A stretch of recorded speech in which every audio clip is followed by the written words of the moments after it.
بسم اللہ الرحمن الرحیم۔ اعتماد ایک چھوٹا سا لفظ ہے جس کو پڑھنے میں سیکنڈ، سوچنے میں منٹ، سمجھنے میں دن، مگر کرنے میں ساری زندگی لگ جاتی ہے۔ انسان کو بس ایک ہی بار آزمانا چاہیے، پھر جو اس کا رنگ ہوتا ہے وہی اس کا اصل رنگ ہوتا ہے۔ اس کے بعد وہ آپ کو نہیں، آپ اپنے آپ کو دھوکہ دیتے ہیں۔ جو شخص ناراض ہونے پر راز ظاہر کر دے وہ کمینہ ہے۔ معاف کرنا تو آسان ہوتا ہے، لیکن سب کچھ بھولنا بہت مشکل ہوتا ہے۔ ہمیشہ اپنے خدا سے مانگا کرو، کیونکہ وہ نہ ذات دیکھتا ہے نہ اوقات۔ عجیب ہے یہ دنیا، یہاں ہر شخص خوش رہنے کے لیے پریشان ہے۔ سیانے کہتے ہیں جس چھاؤں سے عزت نفس زخمی ہو اس سے دھوپ بہتر ہے۔ لاپرواہی ایک ایسی دیمک ہے جو کسی بھی رشتے کی کشش کو کھا جاتی ہے۔ فاصلے کبھی رشتے الگ نہیں کرتے اور نزدیکیاں کبھی رشتے نہیں بناتی۔ اگر احساس سچے اور پرخلوص ہوں تو رشتے ہمیشہ زندہ رہتے ہیں۔ عبادت اس مقام تک نہیں پہنچا سکتی جہاں غریب کی خدمت پہنچا دیتی ہے۔ خسارہ ہے ہر وہ چیز، ہر وہ سہولت، ہر وہ شخص کہ جس کی قیمت آپ کا ذہنی سکون ہو۔ ہر درد سبق دیتا ہے اور ہر سبق انسان کو بدل دیتا ہے۔ جو ملا تو شکر کیا، نہ ملا تو ملال نہیں۔ میرے رب کے فیصلے کمال ہیں، ان فیصلوں کو زوال نہیں۔ توبہ تب نہیں ہوتی جب آپ روتے ہو، توبہ تب ہوتی ہے جب آپ بدلتے ہو۔ ہر چیز بن مانگے مل سکتی ہے، لیکن ہدایت کبھی بن مانگے نہیں ملتی، لہذا ہدایت یافتہ بننے کی دعا کیا کریں۔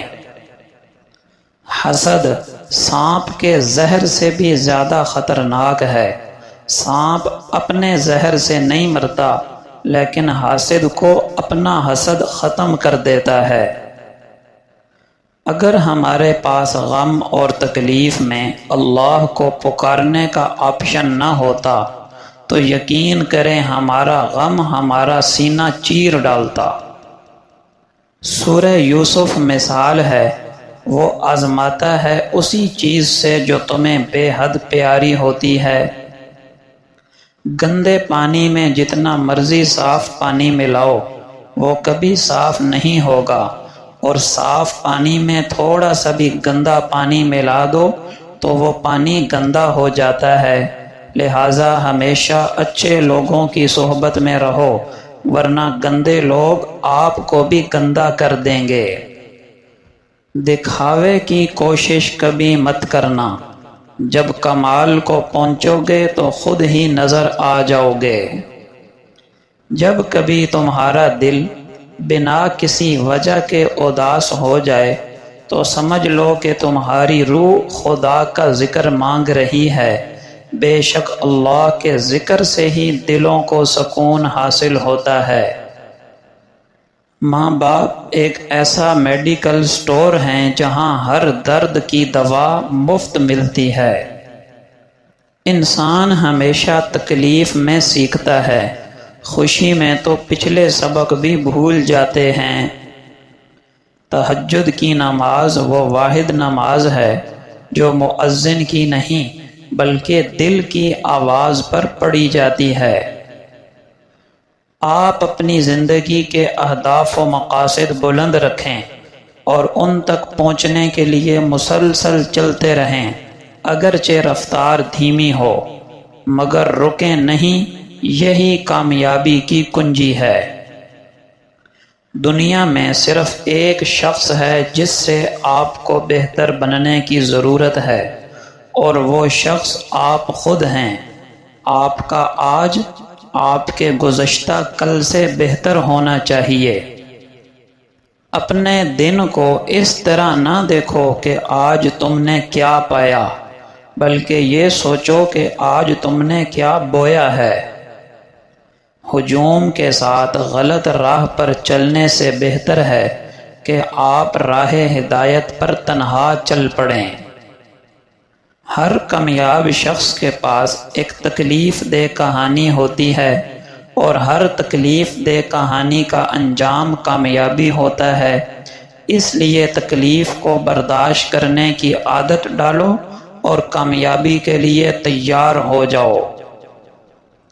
اکثر حالات میں ناکامی کی وجہ یہ ہوتی ہے کہ آدمی فوری کامیابی چاہتا ہے۔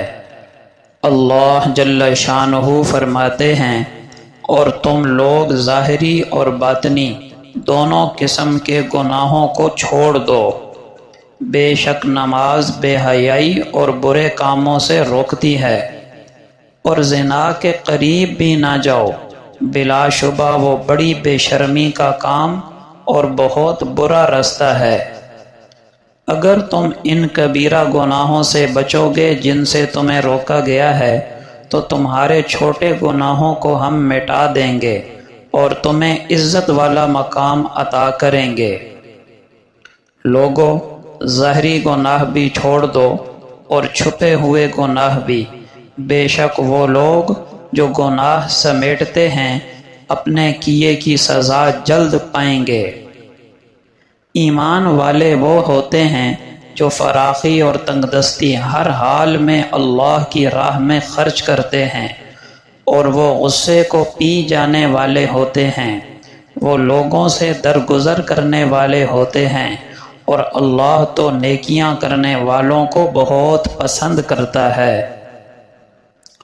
چند مختصر احادیث مبارکہ۔ جو شخص نرم برتاؤ اور شفقت سے محروم کر دیا گیا، وہ تمام طرح کی بھلائی سے محروم کر دیا گیا۔ مسلمان کو جو بھی مصیبت، تکلیف، فکر اور غم پیش آتا ہے، حتیٰ کہ اگر کانٹا بھی چبھ جائے تو اس کے بدلے اللہ تعالیٰ اس کے گناہ معاف کر دیتا ہے۔ اللہ اور اس کے فرشتے پہلی صف پر رحمت بھیجتے ہیں۔ مسواک منہ کی پاکی اور پروردگار کی خوشنودی کا ذریعہ ہے۔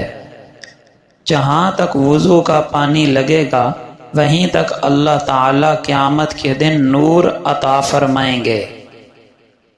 گناہوں کی وجہ سے دل آہستہ آہستہ مردہ ہو جاتا ہے، پھر اس میں نیکی کی بات اثر نہیں کرتی، اعمال صالحہ کا شوق باقی نہیں رہتا، گناہوں سے نفرت ختم ہو جاتی ہے۔ یہ دل کے مردہ ہونے کی نشانی ہے۔ ایک آدمی حضرت حسن بصری رحمہ اللہ کی مجلس میں آیا اور کہنے لگا، حضرت نہ جانے ہمیں کیا ہو گیا، لگتا ہے ہمارے دل سو گئے ہیں۔ آپ نصیحت کرتے ہیں لیکن ہم پر اثر ہی نہیں ہوتا۔ ارشاد فرمایا، یوں نہ کہو کہ دل سو گئے ہیں، بلکہ یوں کہو کہ دل مردہ ہو گئے ہیں، کیونکہ جو سویا ہوتا ہے وہ تو جھنجھوڑنے سے جاگ اٹھتا ہے۔ اگر تم پھر بھی نہیں جاگتے تو تم سوئے ہوئے نہیں بلکہ مردہ ہو۔ اب یہ مردہ دل زندہ کیسے ہوگا؟ اللہ کے ذکر سے، قرآن کی تلاوت سے، نیک لوگوں کی صحبت میں بیٹھنے سے، سچی توبہ کرنے سے، تنہائیوں میں اللہ کے سامنے اپنے گناہوں کو یاد کر کے رونے سے۔ نبی اکرم صلی اللہ علیہ وسلم کا پاک ارشاد ہے، جو شخص ہر فرض نماز کے بعد آیت الکرسی پڑھتا ہے، اسے جنت میں جانے سے موت کے سوا اور کوئی چیز نہیں روک سکتی، یعنی جیسے ہی اس کو موت آئے گی وہ فوراً جنت میں چلا جائے گا۔ آپ صلی اللہ علیہ وسلم کا پاک ارشاد ہے، جس نے رات کے وقت سورہ بقرہ کی آخری 2 آیات پڑھ لیں وہ اسے کافی ہو جائیں گی، یعنی رات کے وظیفے سے یا شیاطین سے۔ آفات سے اس کی حفاظت کا ذریعہ بنیں گی۔ آپ صلی اللہ علیہ وسلم کا پاک ارشاد ہے، جس نے سورہ کہف کی پہلی 10 آیات حفظ کر لیں اسے دجال کے فتنے سے بچا لیا جائے گا۔ اور ایک روایت میں ہے سورہ کہف کی آخری آیات۔